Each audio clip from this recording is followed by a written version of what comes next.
Choisir ses clients, c'est pas toujours évident. Des fois, on a quelques petites surprises. Autant tes clients doivent te choisir, mais autant tu dois faire attention avant de travailler avec eux. Parce que parfois, tout ne se passe pas comme prévu. Alors, pour éviter ces surprises, je te donne quelques conseils. Mais juste avant, laisse-moi te dire un mot sur moi. Je suis Faustine et je suis créatrice de sites.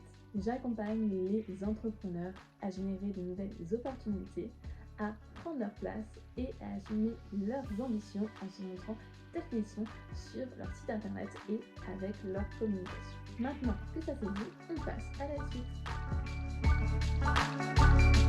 Alors, comment on fait pour choisir ses clients et éviter tout problème? En vrai, tu peux pas éviter tous les problèmes, mais tu peux éviter qu'ils arrivent à toi. C'est déjà une première option. Quand j'étais salariée, les clients, je ne m'en occupais pas, dans le sens où je n'avais pas de prise de décision sur le choix des clients avec qui on allait travailler. Donc, on me donnait les projets, je travaillais, et ça, la relation s'arrêtait. Maintenant que je suis à mon compte, il y a un facteur essentiel, c'est que les personnes choisissent de travailler avec moi comme je choisis de travailler avec. Et des fois, on rencontre quelques petits soucis d'ajustement en termes d'organisation et on va voir en tout cas quels sont les red flags quand tu choisis tes clients ou à quoi il faut faire attention. Et je vais te dire aussi comment je choisis mes clients maintenant. Une chose à ne pas faire, ou en tout cas à réfléchir avant de choisir un client, c'est de penser à sa situation.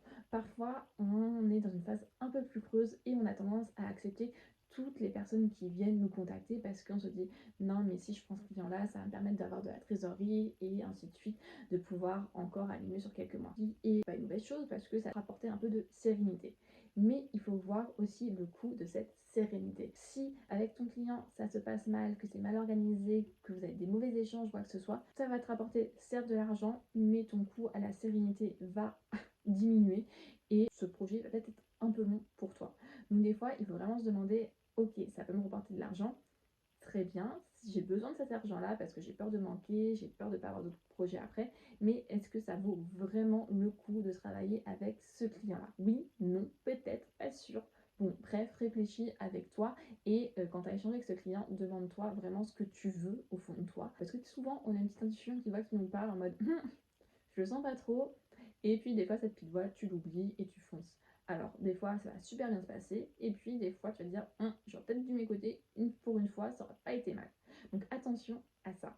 En tout cas, si quelqu'un vient te voir avec un projet qui ne te fait pas kiffer, eh bien, tu peux tout simplement le rediriger vers des personnes qui vont être plus à même de répondre à sa problématique. Donc, en soi, tu lui dis non, mais toi, tu vas être plus sereine, plus serein, tu vas pouvoir t'épanouir après, travailler, te concentrer sur d'autres choses, et tu vas rediriger vers des personnes qui vont être à même de faire mieux que toi le travail que tu aurais fait. Deuxième point important, la confiance. Pour moi, la confiance, elle passe par les premiers échanges dès le départ, que ce soit des échanges mails, que ce soit lors de l'appel de découverte quand on se rencontre. Et la confiance, elle passe également par le respect. Donc oui, on est prestataire, mais on est exécutant, mais on n'est pas que ça. On est aussi une personne, on a un travail, on a un planning, et j'accorde une grande importance à des personnes qui respectent également mon temps. Il faut qu'on respecte le temps des clients, de ce qu'ils nous accordent, autant il faut que les clients respectent notre temps et notre travail en tant que prestataire. Et ça, c'est hyper important. Parce qu'il n'y a rien de plus horrible que de devoir attendre à des rendez-vous des personnes qui ne viennent pas, de ne pas avoir de réponse à certains mails après relance, quoi que ce soit, parce que les projets sont signés, mais que en fait la communication ne passe pas, et pour moi ça fait perdre toute confiance dans le projet, et on est obligé de finir le projet, enfin obligé, on peut toujours si besoin annuler le projet, mais voilà, c'est compliqué, c'est lourd à gérer. Donc un red flag en tout cas, c'est quand les personnes communiquent mal dès le départ avec toi, que ce soit entre le moment où elles te contactent pour prendre rendez-vous avec toi et avant la signature de devis. Si les personnes mettent du temps à répondre, si les personnes répondent avec beaucoup de retard, si les personnes viennent au rendez-vous avec du retard, si les personnes te préviennent pas qu'elles ne vont pas être présentes à certains rendez-vous. Du coup, ça, c'est des informations à prendre en compte, parce que si ça arrive maintenant, tu peux te dire qu'il est assez fort possible que ça se reproduise après dans ton projet. C'est très très fatigant de devoir gérer, de devoir replanifier, de courir après les informations. C'est une perte de temps pour toi, c'est lourd en fait, ça c'est vraiment épuisant à chaque fois. Donc attention sur ça, une belle confiance, mais ça peut être aussi le manque de communication ou la non-communication tout simplement. il faut faire attention si la personne met énormément de temps à te verser ton acompte. Je te recommande de ne pas commencer à travailler tant que l'acompte n'est pas versé. Et puis des fois, c'est aussi le signe que le projet part sur une mauvaise pente, tout simplement. Faut être honnête, des fois, tu envoies les papiers, tu envoies les contrats, les machins, ainsi de suite. Et l'acompte, on dit oui, je vais te le verser, mais en fait, il arrive après plusieurs relances tard. Et en fait, tu te dis que si la personne prend du temps à te payer, on peut se demander également combien de temps elle va mettre à te payer lorsque tu vas livrer la facture de solde et que tu auras fini le projet. Parce que le but, c'est aussi d'avoir des personnes qui respectent ton travail. Par principe, je m'accorde à payer mes prestataires rapidement, du coup, parce que je sais qu'il y a des besoins, des choses comme ça. Mais voilà, quand les factures sur 30 jours, j'attends qu'au 30e jour, bah, tu sois quand même payé. Ça me paraît être la base des choses quand tu as livré ton travail en temps et en heure. Et du coup, pour choisir mes projets, je m'accorde sur différents points. Le projet, bah, je te disais, doit me botter.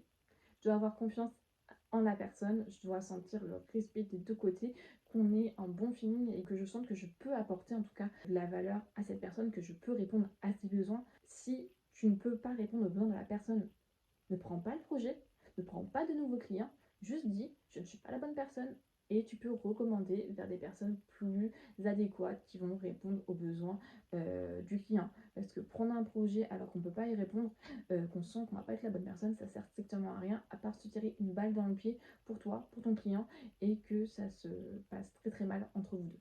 La communication est hyper importante, j'en parlais, mais la communication va dans les deux sens. Autant il faut que tu parles à ton client, autant il faut que ton client te parle, te fasse des retours. Quand tu lui demandes de faire des retours sur certains livrables, si la personne ne te les fait pas en temps et en heure, bah, ça t'empêche de continuer, d'avancer, de travailler, ça, tu prends du retard sur ton planning, et ça, il faut le faire comprendre dès le départ à tes clients. C'est-à-dire que s'il y a des plannings, s'il y a des dates clés qui sont mises, qui sont posées, c'est parce qu'il y a des raisons. Ça permet d'avancer plus sereinement, plus facilement et qu'il y a des étapes, des points clés pour valider chaque moment et que tout soit rendu en temps et en heure. Il faut faire comprendre à ses clients des fois que si eux veulent avoir un rendu pour tel jour, tel mois et ainsi de suite, s'ils ne te répondent pas, tu ne peux pas avancer. Du coup, le projet prend du retard, des fois pas à cause de toi parce que tu n'as pas fait ton travail, mais parce que tes clients mettent 10 ans à te répondre. Et après, on va te dire non, mais le projet est fini. Oui, mais si tu m'avais donné tous les éléments de réponse en temps et en heure, peut-être qu'on aurait pu finir à la date qui était prévue. Donc il faut aussi faire des contrats, entre guillemets, conditions générales de vente, en tout cas bien décrire tout ce que tu attends du client, lui expliquer et bien mentionner aussi les préjudices et les inconvénients de s'il ne fait pas non plus son travail. Ok, toi en tant que prestataire, tu dois faire ton travail, mais ton client doit également faire son travail. Ça paraît logique, ça va dans les deux sens, c'est un échange. Pour que je choisisse un projet et que ça matche bien avec le client, il faut que je sente que ce soit une collab gagnant-gagnante.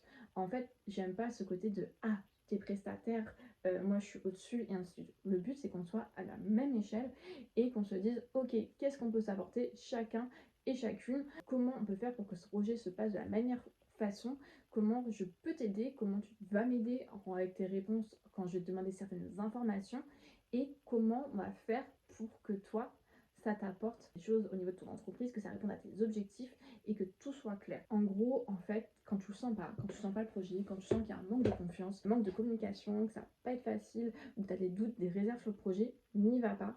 Juste, c'est pas grave de dire non. En fait, tu as le droit de dire non. Non n'est pas un gros mot, c'est un droit. On peut l'utiliser à toutes les sauces. Non, je ne veux pas. Non, merci, ton projet a l'air sympa, mais je ne me sens pas prête à travailler sur ce projet-là. J'ai l'impression de ne pas être la bonne personne. Par contre, je peux te recommander ou te conseiller d'aller voir telle ou telle personne à ce niveau-là. Des fois, tu peux dire non, mais proposer des solutions alternatives. Et ça marche très très bien. Tu as même des collègues, entre guillemets, qui vont te remercier d'avoir pensé à toi et de t'avoir recommandé. Donc non est un mot qui peut être utilisé. Donc attention en tout cas quand tu choisis tes clients, à ce que tes clients te payent en temps et en heure, respecte ton temps également, communique avec toi, ne te prennent pas juste pour un exécutant, c'est-à-dire tu dois faire ci, ça, et ainsi de suite.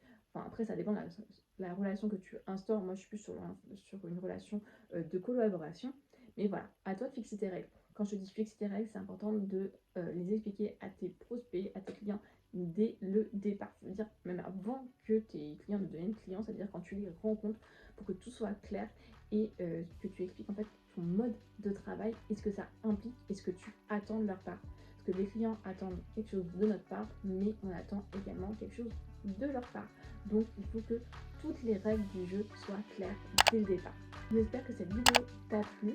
Si tu veux d'autres conseils et astuces, n'hésite pas à t'abonner à la chaîne.